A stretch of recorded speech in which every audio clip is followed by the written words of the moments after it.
Hello everyone, welcome to the Career Focus. ইতিহাস। আমরা ইতিহাস বলতে বুঝি কি? এটা কি শুধুমাত্র অতীত? কি মনে হয়?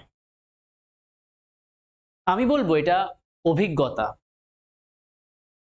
অবশ্যই এটা অভিজ্ঞতা। অতীতে অতিবাহিত মানুষের জীবনের এক্সপেরিয়েন্স গুলো সেগুলোই ফুটে ওঠে বর্তমানে। আর সেই বর্তমানে কৃত কার্যের উপরেই নির্ভর করে ফিউচার।